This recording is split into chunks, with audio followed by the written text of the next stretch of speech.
Y en esta noche vamos a tratar un tema que he titulado Los misterios de la vida. Misterios de la vida. En el libro de Eclesiastés, capítulo 8, versículos del 10 al 17, vamos nosotros a tratar de comprender las palabras del apóstol Pablo en el libro de Romanos, versículo 33, cuando él exclama: ¡Oh profundidad de las riquezas, de la sabiduría y de la ciencia de Dios! ¡Cuán insondables son tus juicios e inescrutables sus caminos! Porque ¿quién entendió la mente del Señor? ¿O quién fue su consejero? ¿O quién le dio a él primero para que le fuese recompensado? El apóstol Pablo era uno de los apóstoles, o tal vez podría decir no uno, sino el apóstol más educado, más culto, era políglota y hablaba varios idiomas y tenía varios conocimientos de filosofía. Fue educado con el más grande maestro de aquellos tiempos llamado Gamaliel. Y a pesar de que el apóstol Pablo fue una persona sumamente educada, muy culta y tal vez muy inteligente, su mente aún no podía comprender claramente las cosas y los misterios que acompañaban al caminar con Dios. En este capítulo el rey Salomón también reconoce que después de admirar toda la creación y examinar la astronomía y la cultura de los griegos y la cultura de los sirios y los artes militares de los egipcios, etcétera, etcétera, se dio cuenta Salomón de que aún habían misterios, muchos misterios que nos rodean en la vida, inexplicables, que a través del auscultamiento de la mente humana, a través de la investigación intelectual o filosófica, no importa qué inteligente sea la persona, hay misterios que no vamos a poder encontrar a menos que Dios nos los revele.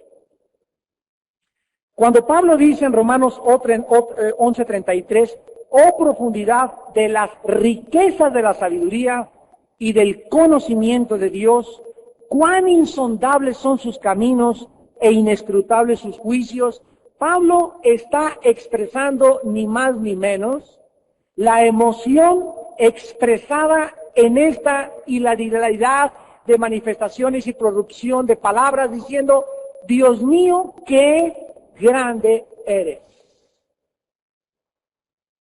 Por más que yo estudiara tomos de literatura y en las bibliotecas, jamás podría, a menos de que tú me ayudaras, conocer tantas cosas que la mente humana es incapaz por sí sola de conocer.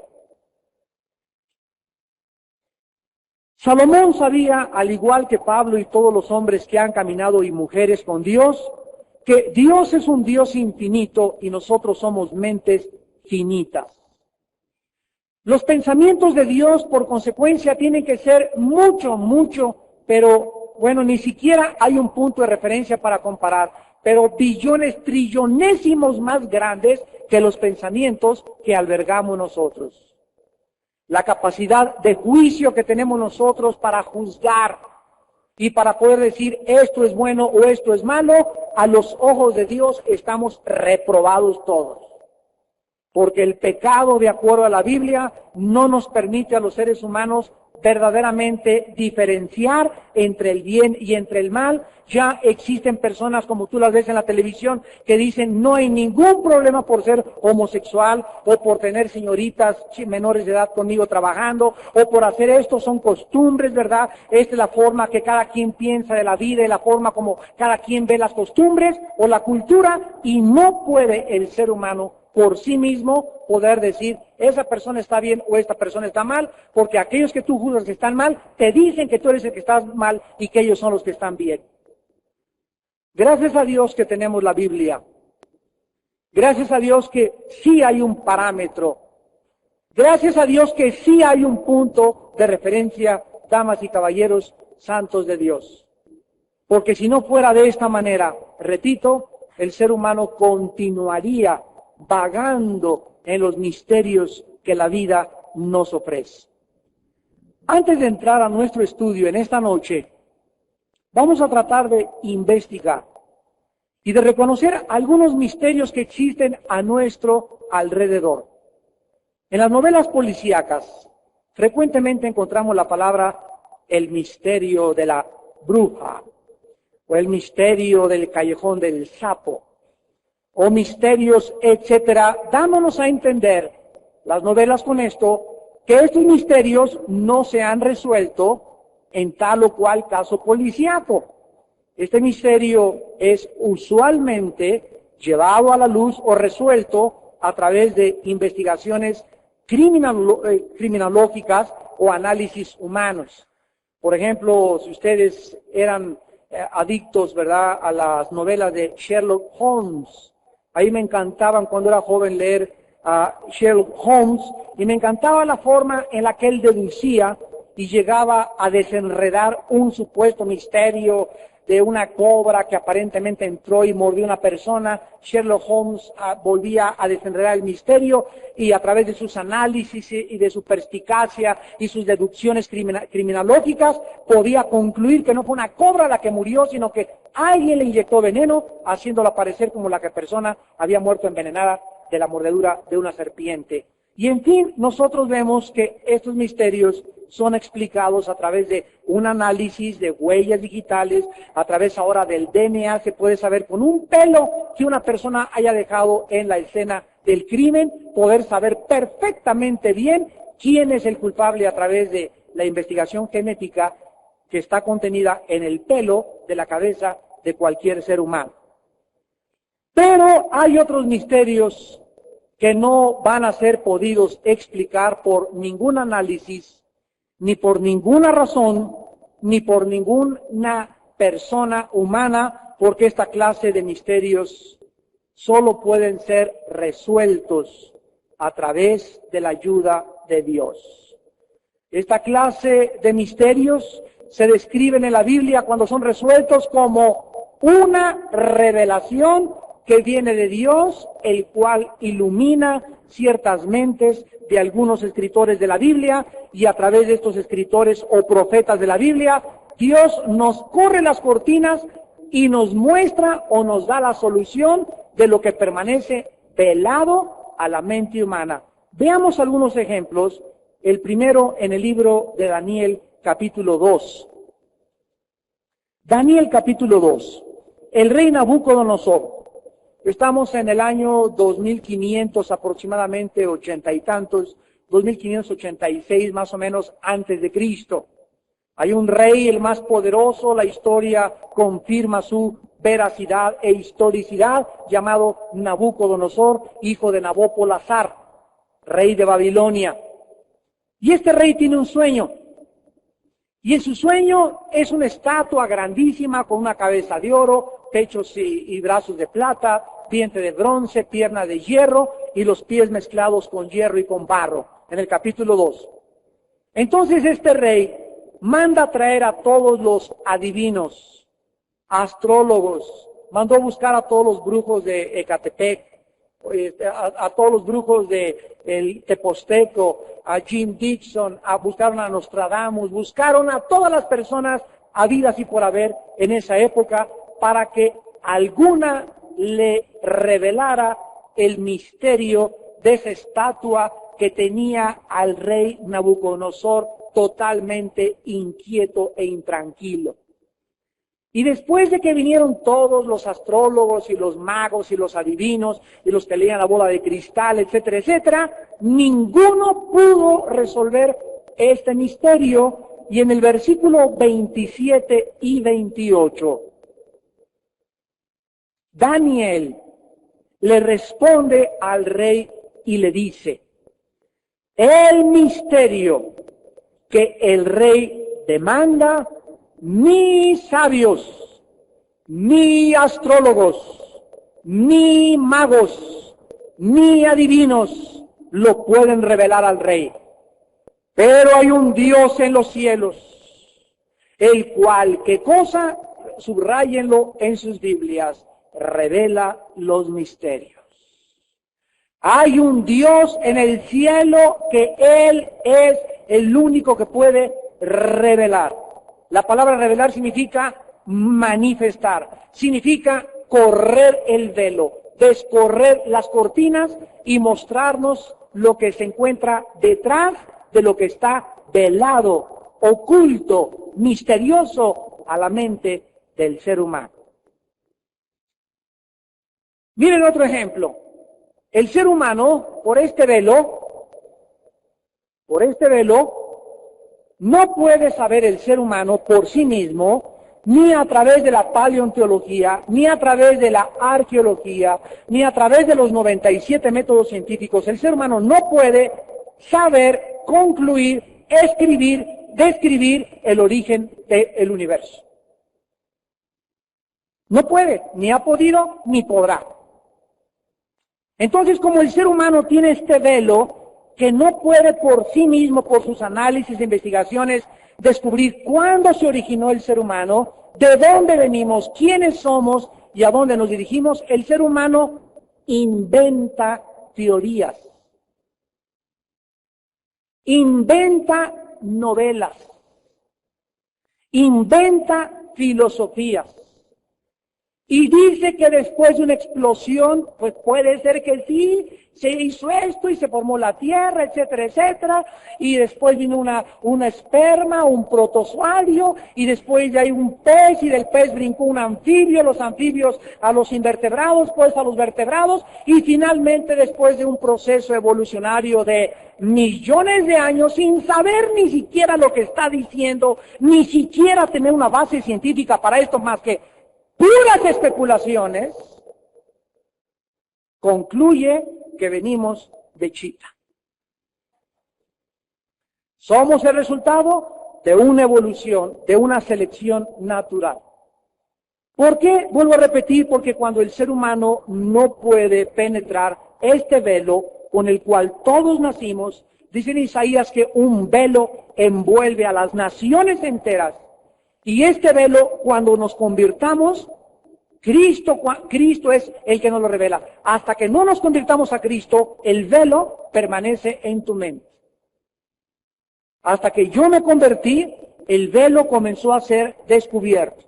Y mientras más veo la Biblia, más se abre. 2 Corintios 3:18, mirando cara a cara descubierta, la gloria de Dios, somos transformados, dice la Biblia, de gloria en gloria. Mirando, somos transformados. Mientras la Biblia arroja más luz a mi vida, más luz entra, más se abre el velo, más entiendo los misterios, más comprendo la razón de mi existencia, más entiendo mi propósito, porque es la luz de la Biblia la que viene a mi vida, a mi espíritu, y me abre el entendimiento y me muestra cuán grande es Dios.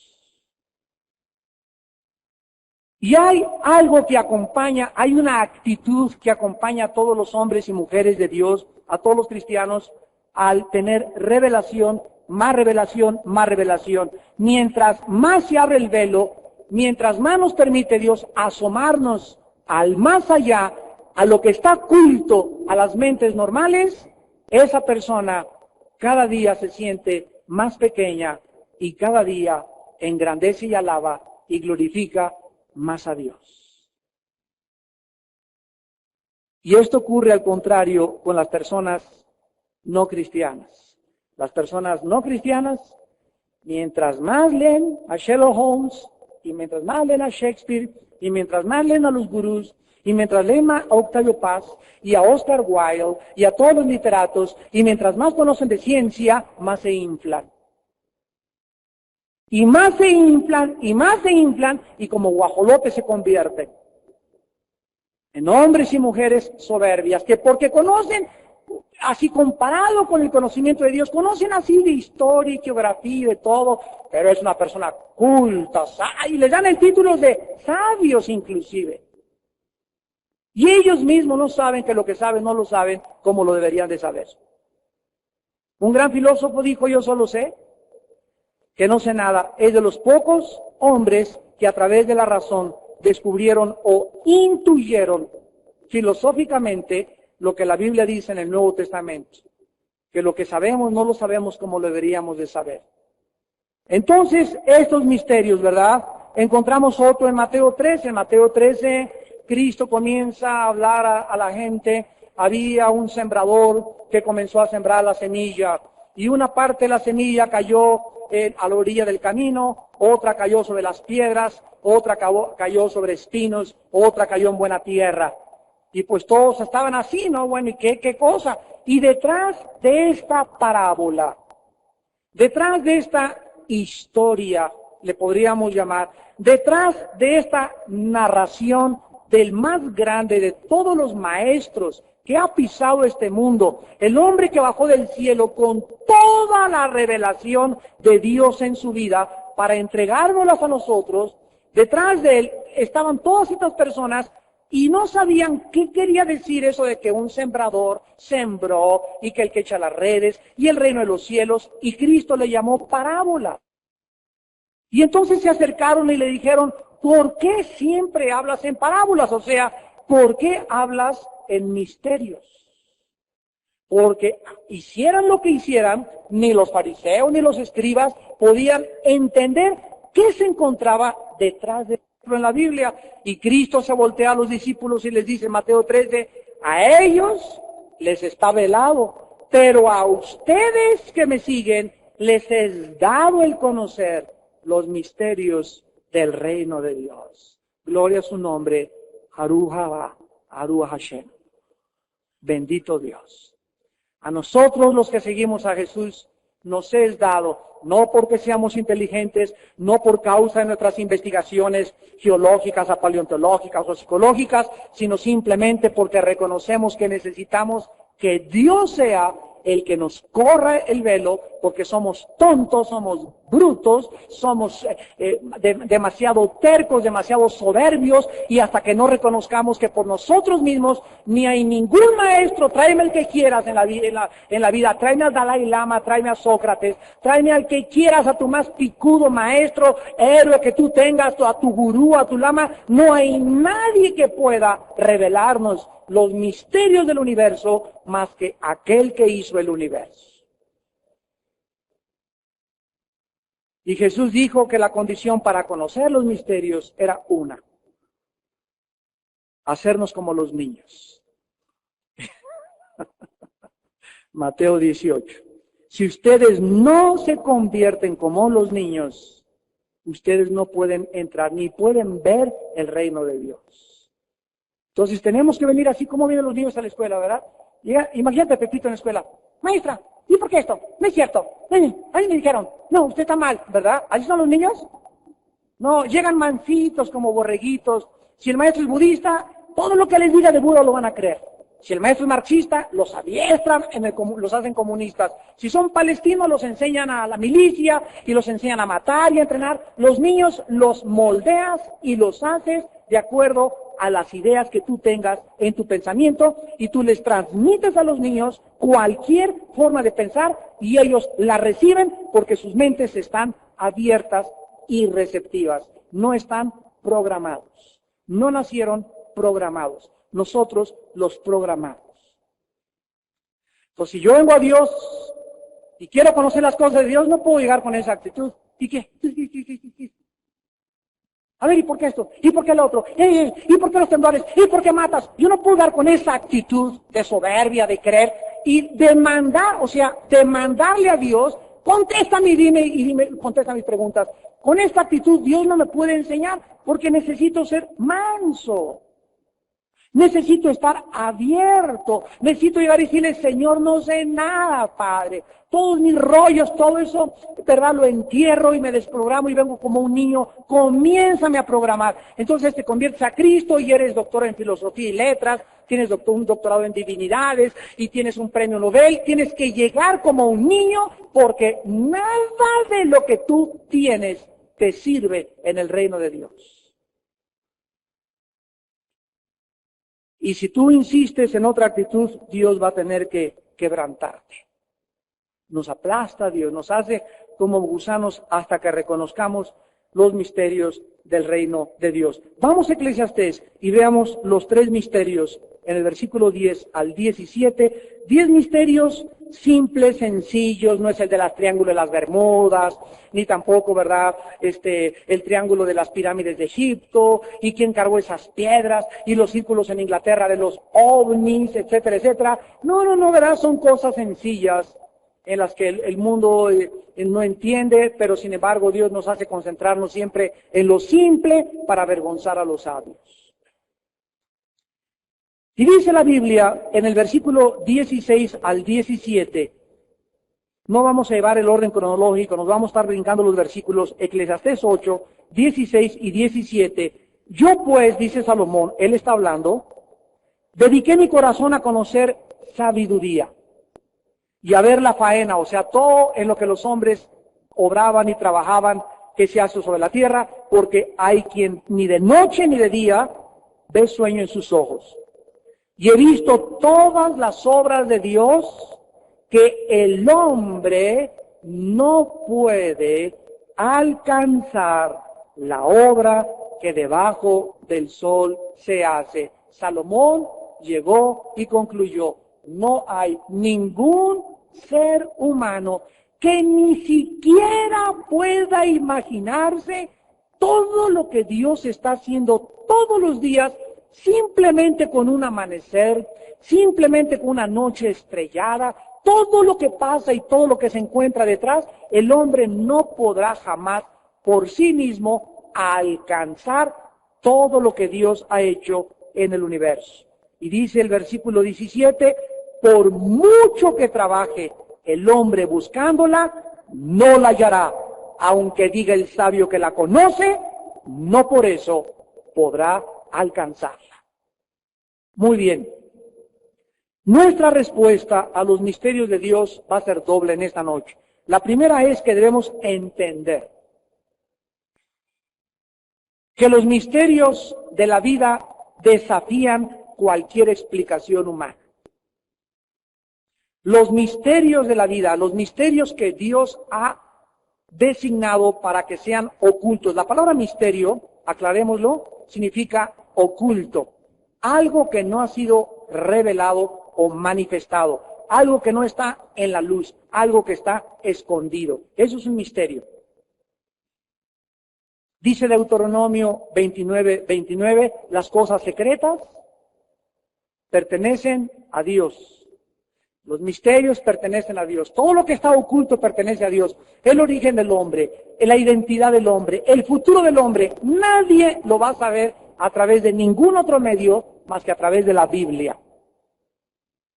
Las cosas secretas pertenecen a Dios, mas las reveladas, lo que Dios le ha agradado darnos en esta noche, es para nosotros y para nuestros hijos. No importa cuán duro tratemos de investigar, cuánto estudiemos, cuántos análisis o investigaciones concluyamos, jamás la mente humana podrá comprender los misterios del universo. Y la segunda respuesta a los misterios es que los misterios van más allá de la sabiduría y la comprensión y las conclusiones humanas. Necesitamos que Dios no lo revele. Miren ustedes, por ejemplo, ¿sabían que las religiones son un misterio? Hace muchos años, el famoso doctor, psicólogo, padre de la psicología moderna, Sigmund Freud, escribió y dijo cuando alguien le preguntó, bueno, ¿de dónde? A ver, explíqueme usted por qué, doctor Freud, le dijeron, ¿por qué no ha habido ninguna civilización, ninguna tribu, ninguna cultura? Nunca en la historia jamás ha existido nadie que no tenga una religión o que adore a algún Dios. ¿Tiene alguna explicación, doctor Freud? Y Freud contestó y dijo, el ser humano es un ser religioso porque tiene temor a lo desconocido. Esa fue su conclusión de él, como psicólogo o psicoanalista de la psique humana. Entonces, de acuerdo a Freud, ¿verdad? Como el hombre tiene temores subconscientes que no puede resolver, se refugia y busca o necesita un Dios. Sin embargo, ¿verdad? Está totalmente equivocado, porque esta respuesta se encuentra en Génesis 4. Y las religiones comenzaron con Caín.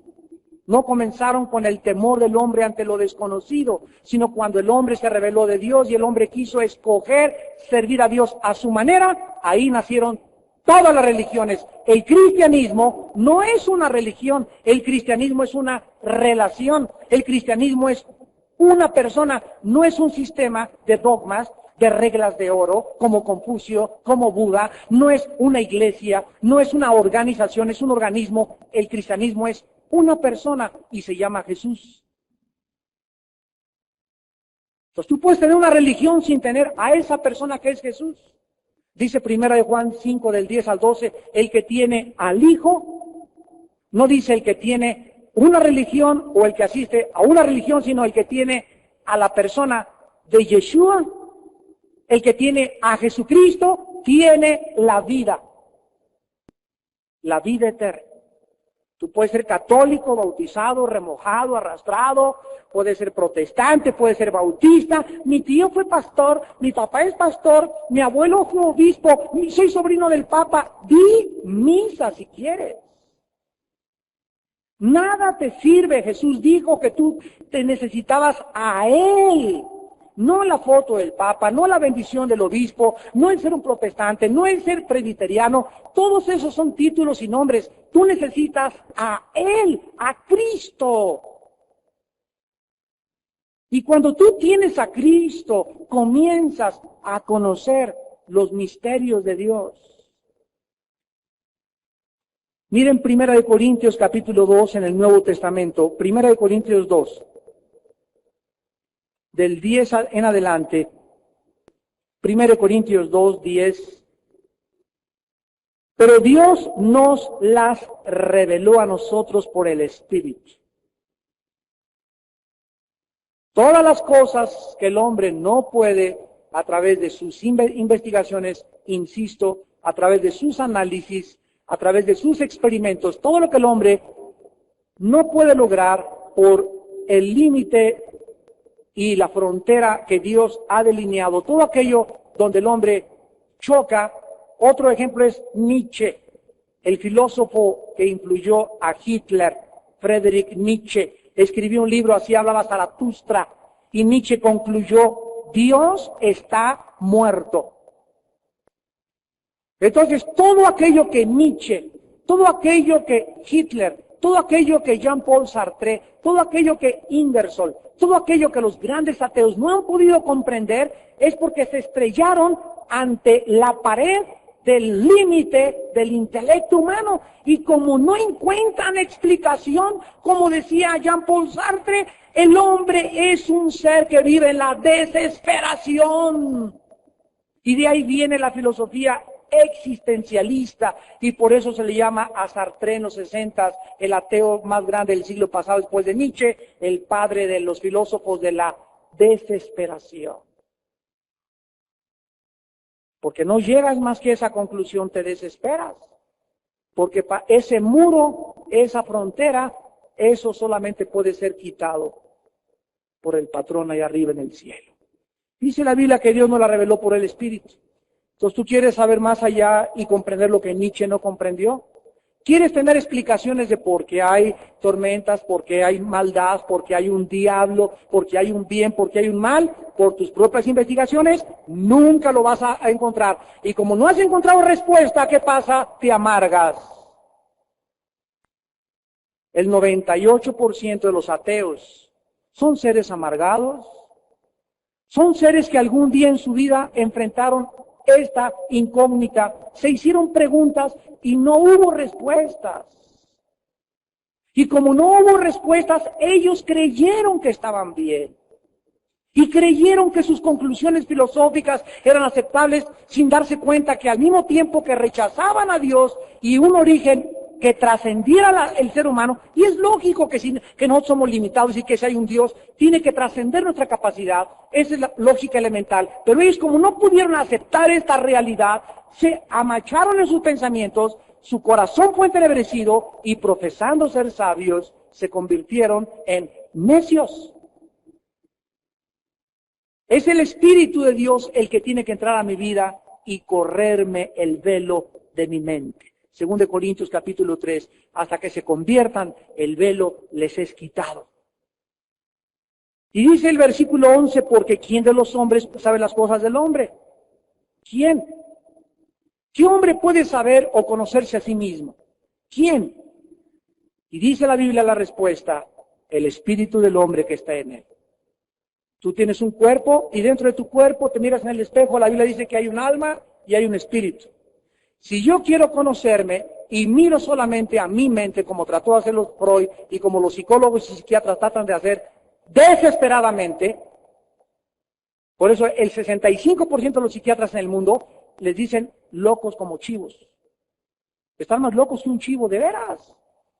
De veras, son personas bastante inestables emocionalmente. Nomás de la cara, no estoy generalizando, ¿verdad? Pero la mayoría sí, ¿verdad? Tienen cara de aguas, que no te los encuentres en la noche. O sea, muchos son sinceros y buscando con desesperación y sus miradas los ves, ¿verdad? Y no son miradas de paz, de tranquilidad, que reflejen seguridad, sino son miradas de desesperación. Jamás sabrás de dónde vienes, quién eres, de dónde vas. ¿Cómo puedes entonces ayudar a nadie? Para poder ayudar a alguien, yo tengo que darle esperanza y decirle, yo sé de dónde vienes y porque conozco tu origen, sé cómo actúas. Mientras yo no conozco el origen ni la identidad de la persona, ni el futuro de esa persona, no puedo trazar un diagnóstico. Más que un cuadro solamente filosófico. Y ahora como no tengo ninguna terapia, el 90% de los psicólogos, ¿qué usan? Chochos tranquilizantes. Mire, tómese este Juanil, doña Panchita, medio miligramo en la mañana y en la tarde y te van subiendo la voz porque doña Panchita cada día que pasa quiere más Juaniles. Y hay un momento en que ni te ayudaron, ni te resolvieron y te convirtieron en drogadicto. Fíjate nada más a dónde llegan los remedios humanos. Por eso dice la Biblia en Isaías 29, Isaías capítulo 30, ahí de aquel que va a Egipto a pedir consejo y se refugia bajo la sombra del faraón y no de Dios. Cuídate de buscar ayuda en el mundo. Tus problemas solo Dios te puede revelar por qué eres como eres. Porque eres seco con tus hijos, porque eres amargado, porque tienes temores, porque tienes miedo al futuro, porque no tienes seguridad, porque eres mediocre. Solo Dios te puede ayudar. Y si tú no vienes a Dios, la única fuente de sabiduría y de conocimiento, vives en el mundo, vagando, ¿verdad? Sin rumbo y sin fin. Y finalmente dice aquí en 1 Corintios 2, versículo 12, nosotros no hemos recibido el espíritu del mundo, sino el espíritu que proviene de Dios. ¿Con qué propósito? Para que sepamos lo que Dios nos ha concedido. Si yo quiero saber a dónde mi vida va, si yo quiero saber que si puedo librarme de este miedo a la muerte, si yo quiero saber a dónde va el mundo, no voy a buscar a nadie más que a Dios en la Biblia. ¿Por qué? Porque solo Dios me ha revelado qué me ha concedido, qué quiere, quién soy, qué es lo que quiere hacer con mi vida. Y dice el versículo 14 que el hombre natural, que es la persona que no tiene la revelación, la persona que no tiene a Cristo, esta persona no percibe las cosas que son del Espíritu de Dios. No entiende, no puede por su mente, por el velo, no puede comprender nada. ¿Por qué? Porque para él todo es locura. Viene una persona a la Biblia, ¿cómo puede ser la Biblia? Está llena de contradicciones. ¿Cómo puede ser la Biblia? ¿Cómo puede un Dios que va a matar y ensangrentado? Y aquí esto, a ver, este es tu Dios. Y comienzan a blasfemar y a proferir incoherencia. Porque no entiende con su mente, con sus velos que tienen puestos en los ojos, vienen a la Biblia y no pueden entender. Entonces, como no pueden entender, porque les es locura, no, la Biblia está llena de contradicciones. A ver, dime 3 contradicciones, a ver, enséñamelas. Y cuando tratamos de explicárselas, nos damos cuenta que esas personas, su problema no era la contradicción, no es Dios, el problema es tu mente, tu incapacidad para entender lo que Dios quiere explicar. Pero no es Dios el que se equivoca, es un problema de tu mente. En Eclesiastés 8, el primer misterio que tenemos es el misterio de la injusticia. Versículo 10. Es un misterio.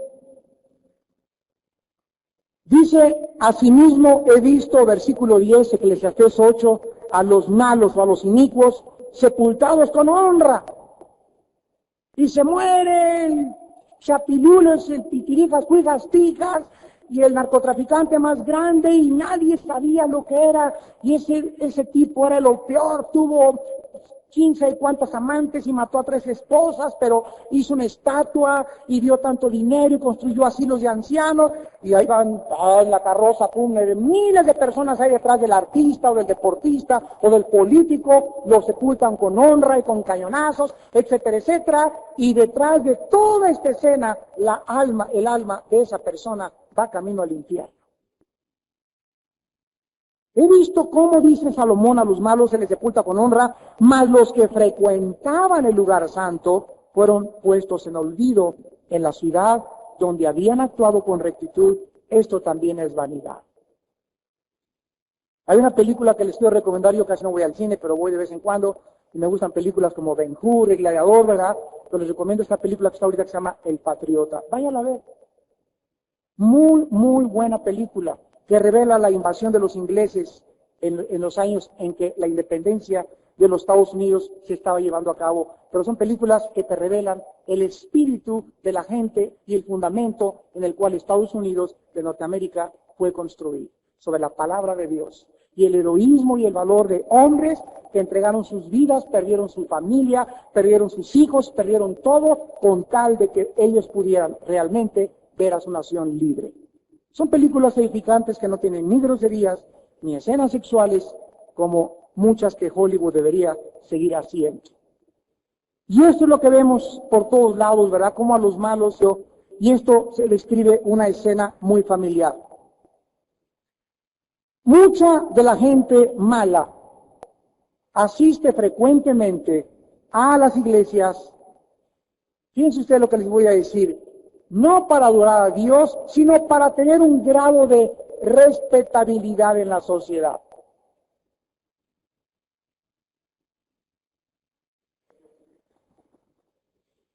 Llega el señor Richelieu con su familia a la iglesia, ¿verdad? Porque es respetable que la gente vea el domingo a Ricky Ricón con la familia Richelieu, ahí parados y salidos, ¿verdad? Y no es porque ni van a buscar a Dios, ni mucho menos, sino simplemente porque es algo que deben de cumplir con la sociedad.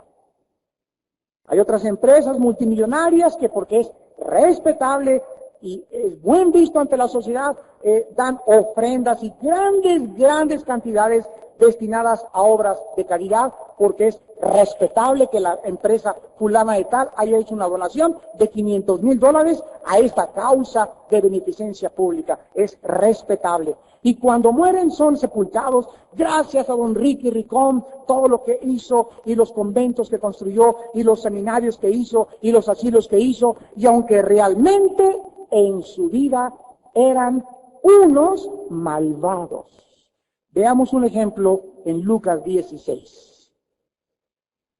Esta es la vida, amados santos de Dios. Esta es la vida.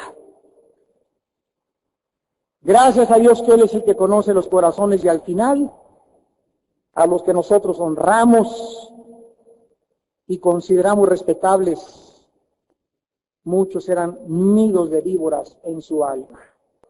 Dice en Lucas 16, versículo 19 al 25, había un hombre rico, vamos a ponerlo aquí a los actores, tenemos aquí un hombre rico en el escenario, y vean ustedes que se viste con los mejores trajes.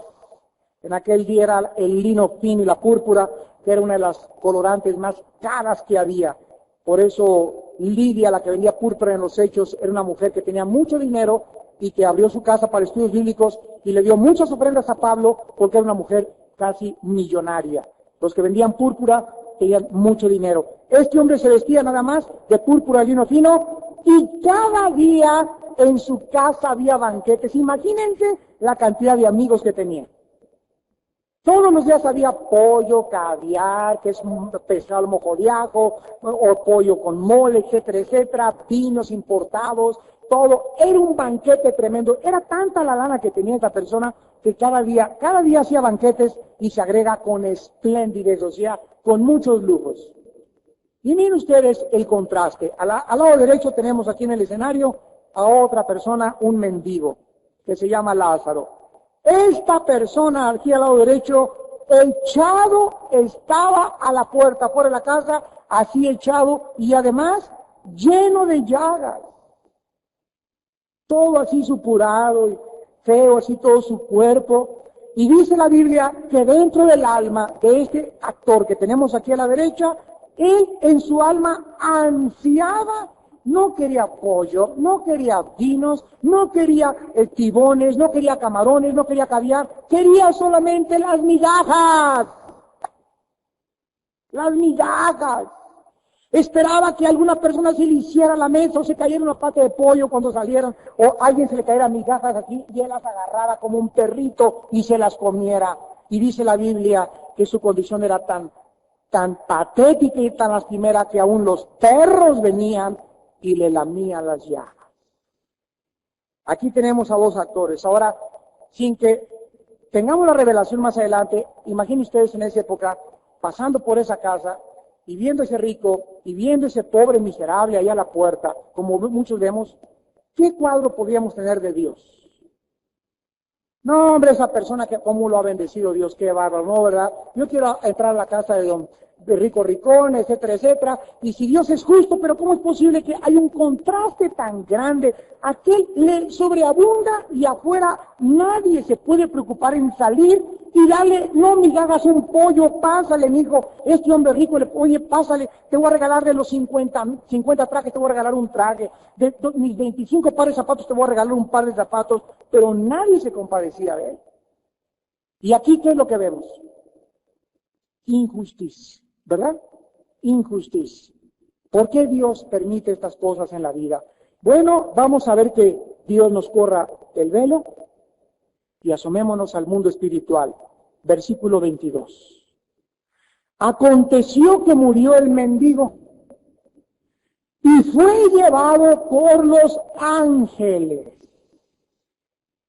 al seno de Abraham, y murió también el rico y fue sepultado. Y en el Hades, o en el infierno, el rico alzó los ojos, estando en tormentos, y vio de lejos a Abraham y a Lázaro en su seno. Nosotros no podemos juzgar las injusticias que creemos que sufren y que otras personas, a los malos les va bien y a los malos buenos, porque la Biblia dice, amados cristianos, que cuando venga el día de la muerte, entonces podremos comprender, cuando se corran los velos, que a los que les llamábamos dichosos, a los que les llamábamos afortunados, a los que les llamábamos bendecidos por lo que tenían, van a acabar en el infierno, y esos que sufrieron injusticias y que fueron pisoteados y fueron marginados en sus derechos, van a tener otro lugar. La muerte hace la diferencia entre la justicia y la injusticia. Y ahí aquel que tenía banquetes, que tenía trajes, que tenía dinero, se encuentra de repente con que su vida aquí arriba en el planeta fueron 60 años nada más, y tuvo trajes sobres, tuvo trabajo, fue un avaro, fue un mendigo, no quiso ni adúltero con sus esposas, un tacaño con Dios, no quiso hacer nada más que vivir para él. Y el otro que no tuvo nada se encuentra en el cielo llevado por los ángeles. Vean ahora el contraste. Aquí abajo en la tierra el rico estaba aquí, pero en la muerte se invierten los valores, y ahora este hombre por toda la eternidad no va a poder ver su vida llena de llagas y los perros que lo lamían y la pobreza que sufrió no va a ser comparable, no se va a poder comparar con los millones de años que incluyen la eternidad y que Dios tiene preparados para los que sufren por él. Así de los que creen que gozan la vida y que solamente fueron 40 años de gozo y de bendiciones aparentes, y vas a pasar la vida, muchos de los que nos oyen en la televisión, en el infierno que arde en fuego y azufre.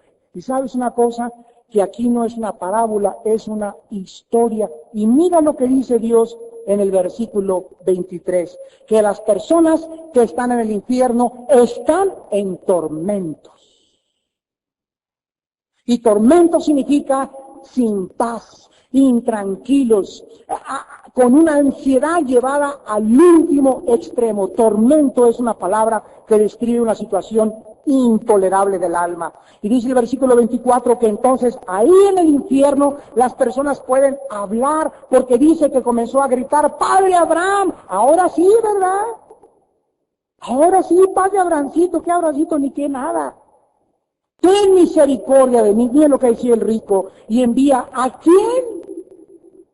El rico, los que están en el infierno, van a tener la facultad de ver a los que están en el otro lado del Hades, y le estaba diciendo a ese, al que estaba afuera, al que nunca le di un pollo, al que nunca le di una propina, al que nunca atendí, del cual no tuve misericordia, a él dile, porque lo conozco, a él me conocía, dile que venga, y que no me traiga pollo, que no me traiga caviar, solo le pido que me traiga una cucharita con agua que moje mi lengua.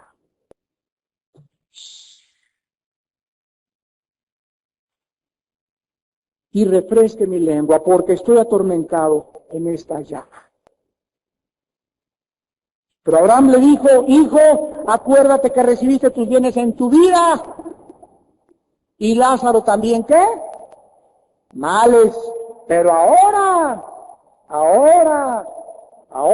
y ese día va a llegar para muchos de ustedes que nos ven y nos escuchan, que han vivido solamente para ustedes mismos. Ahora, este es consolado y tú atormentado.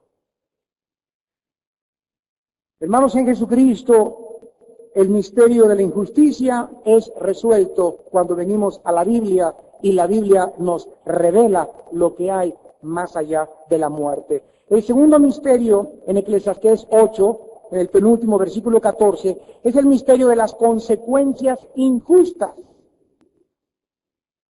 Hay vanidad que se hace sobre la tierra, que hay justos a quienes sucede como si hicieran obras de impíos, ¿verdad? O sea, hay justos que meten a la cárcel, hay justos a quienes se calumnia, y los medios de comunicación le echan tanta tierra a una persona que tú juras que es culpable y no es culpable. Y también hay impíos, vean el contraste, a quienes acontece como si hicieran obras de justos.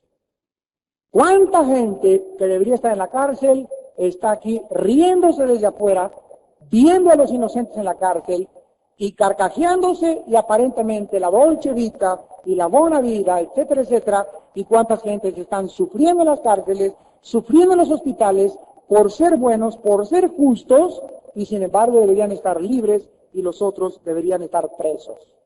Esto le mueve el tapete a cualquier persona. ¿Por qué muchos misioneros son castigados y asesinados y sus captores no son jamás encarcelados? ¿Por qué un chofer irresponsable atropella a una persona que es cristiana y éste escapa del accidente mientras que el cristiano puede morir? ¿Por qué una mujer viuda que casi no tenga dinero para mantener a sus hijos, mientras que existen ladrones y secuestradores asesinos que todo lo tienen bien y viven en lujos? ¿Por qué? ¿Por qué les pasa a mucha gente buena lo que les pasa, lo que les debería de pasar a los justos? ¿Y por qué muchas cosas que les pasan a los justos les deberían de pasar a los injustos? ¿Por qué? Es un misterio y la Biblia nos lo revela. Vamos al libro de Habacuc, capítulo 1.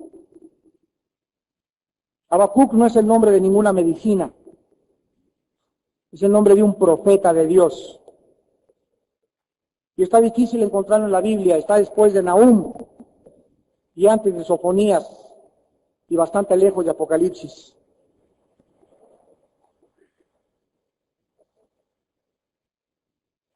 En el libro de Habacuc, capítulo 1, el profeta Habacuc atravesó lo mismo que tú y yo en esta noche. ¿Por qué? Miren ustedes lo que le preguntó a Dios a Habacuc, versículo 2 al 4. Y Habacuc vivía en una época donde, miren, todo eran asaltos, secuestros, bueno, era un relajo la humanidad, y parecería que no había justicia, que no había autoridad, que no había orden, y le grita a Dios y le dice, ¿hasta cuándo, Jehová? ¿Hasta cuándo? Clamaré y no oirás, y daré voces a ti a causa de la violencia, y no salvarás. Señor, te estoy orando, y te estoy orando, y te estoy orando, y no hay paz, y no hay seguridad en la Ciudad de México. Oh Dios, ¿hasta cuándo nos vas a escuchar? Si queremos seguridad en la Ciudad de México.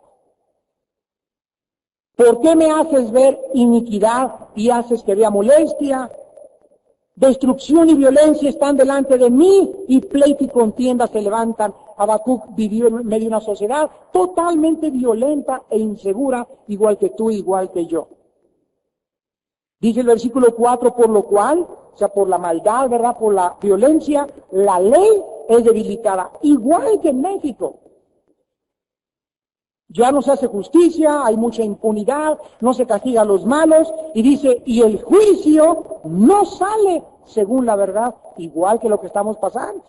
Y en otras partes del mundo también, y dice, por lo cuanto el impío asedia al justo, por eso sale torcida la justicia. Y en medio de este mare magnum y este problema filosófico, en el capítulo 2, Dios le da una respuesta que es para nosotros también, del versículo 1 al 4. Y Habacuc, mientras viene la respuesta de Dios, él resuelve no amargarse, número 1. 2, no vivir enojado contra Dios. Todas estas son respuestas negativas y equivocadas. Aunque yo no pueda ahorita saber por qué me pasó lo que me pasó, ni lo que me está pasando, yo sobre mi guarda estaré. Y sobre la fortaleza firmaré el pie, y velaré para ver lo que se me dirá y qué he de responder tocante a mi queja. Y Jehová me respondió y dijo, cuando vio la actitud de Habacuc, él dijo, Señor, no entiendo, ¿qué pasa? ¿Hasta cuándo? Contéstame. Pero su actitud era buena. No le estaba diciendo, ¿qué pasa? No, es una actitud, Señor, quiero saber, dime. Pero mientras viene la respuesta, aquí estoy, Padre, porque la Biblia dice que el justo por la fe vivirá. Entonces Dios, al ver esta actitud de Habacuc, le responde y le dice, escribe la visión, declárala en tablas, para que corra el que leyera en ella. Aunque la visión tardará aún por un tiempo, mas se apresura hacia el fin, y no mentirá. Aunque tardare, espéralo, porque sin duda vendrá, no tardará. He aquí que aquel cuya alma no es recta se enorgullece, mas el justo por su fe vivirá.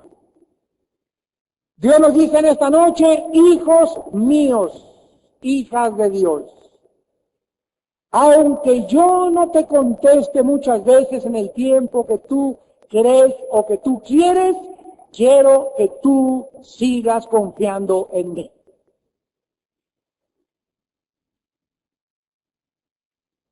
Quiero que me demuestres que realmente, aunque tú no entiendes, el hecho que tú no entiendas la situación de la vida, no te justifica, ni te da el derecho de amargarte contra mí, ni de enojarte contra mí, ni regresarte al mundo. ¿Por qué? Porque aquel cuya alma no es recta, los que son malos, los que son inicuos, por eso se desesperan y vean el camino y se ensoberbecen. Pero los justos, los que esperan en mí, vivirán por la fe. Y esta es la primera vez en la Biblia que aparece la frase, el justo por la fe vivirá, que se repite en Romanos y en Gálatas. 3 veces en toda la Biblia aparece la frase, el justo por la fe vivirá. Gracias a Dios, de ese Dios que nos muestra y nos dice que no tenemos por qué conocer siempre todo lo que no entendemos. Todos los días pasan cosas en la vida que yo no entiendo ni puedo explicar. Y hay cosas que aún tampoco tienes explicación. Tal vez la muerte de un hijo tuyo, el abandono de tu esposa, de tu esposo, la caída de tu negocio, No sé, ¿verdad? Todos tenemos cosas que decimos, ¿por qué? O, ¿por qué a mí? Y ahí es cuando debemos más que nunca confiar en Dios. David dijo en uno de los salmos, el día que temo, en ti confío. Ahí es cuando más que nunca corremos el peligro al no tener una respuesta inmediata de poder ser atacados por el diablo, el cual nos va a querer empujar y nos va a decir, ya ves, te dije que Dios no era bueno, te dije que tenía que pasar estas cosas y para eso eres cristiano. Y ahí es cuando se vienen hordas de espíritus inmundos, asesinos, ladrones, que nos quieren robar lo más precioso que tenemos en nuestra vida, que es la fe. El justo por la fe vivirá. Y tú tienes que aprender que la única forma de agradar a Dios es mediante la fe, confiando, como dijo Job. No entiendo este otro ejemplo, finalmente, no entiendo por qué mis hijos. Padres, yo era consagrado a ti, no entiendo por qué mi esposa ahora me viene y me dice que te maldiga. No entiendo por qué perdí todo, no entiendo por qué. Y llegan para rematar los 3 amigos, ¿cómo que por qué no te hagas el multihipócrita? Porque traes un pecado por ahí escondido. Y no había un solo pecado en la vida de Job. Era justo y temeroso. Ese fue el veredicto de Dios. Y él dijo, aunque él me matare,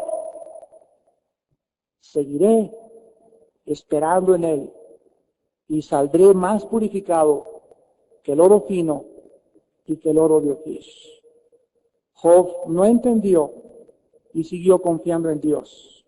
Este es el camino de aquellos que hemos puesto nuestra confianza en Jesucristo. No nos amargamos, ni nos ensoberbecemos, ni nos alejamos del camino simplemente porque no somos dioses, y reconocemos que no podemos tener todas las respuestas del universo, porque no somos dioses. Y como no somos dioses y tenemos una mente limitada, a Dios le agrada que en la obscuridad nos apoyemos en Él y sigamos confiando en aquel que nos dice, aunque tarde, espéralo. Vendrán los días en que te diré por qué te pasó lo que te sucedió. Oremos.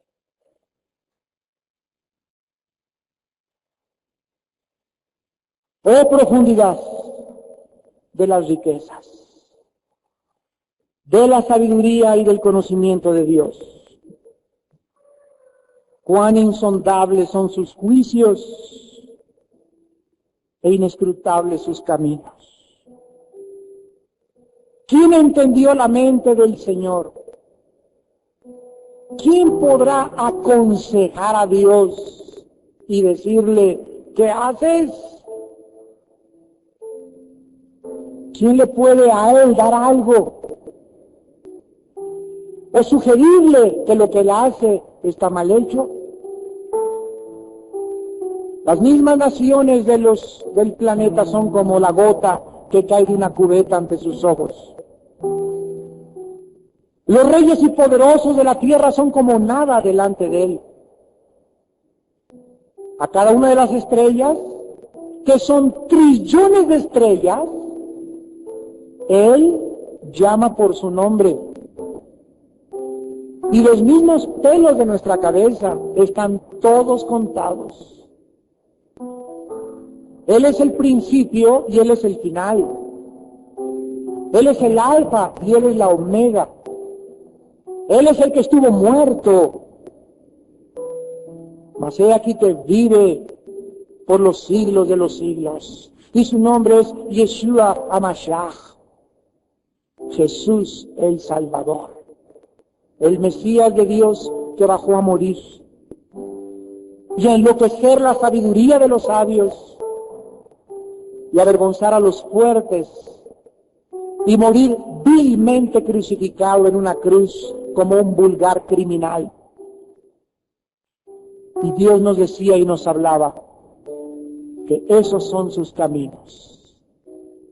Porque Dios así lo dispuso y Dios así lo diseñó. Porque Él no piensa como nosotros, ni actúa como nosotros. Oh Señor, enséñanos tus caminos. No tus obras, Señor, no tus obras. Enséñanos tus caminos. Porque el pueblo de Israel conoció tus obras, pero solo Moisés conoció tus caminos. Que sepamos cómo eres tú, Señor, para que nuestra alma tenga paz y para que podamos seguir confiando. Porque el que retrocediere, dice el Señor, no agradará a mi alma, mas el justo por la fe vivirá. Gracias por Jesucristo, gracias por su sangre, gracias por su sabiduría. Oh Hashem, Baruch haba, Yivarach Adonai Yevizmereja. En el nombre de Jesús, te bendecimos y te alabamos. Bendito Salvador.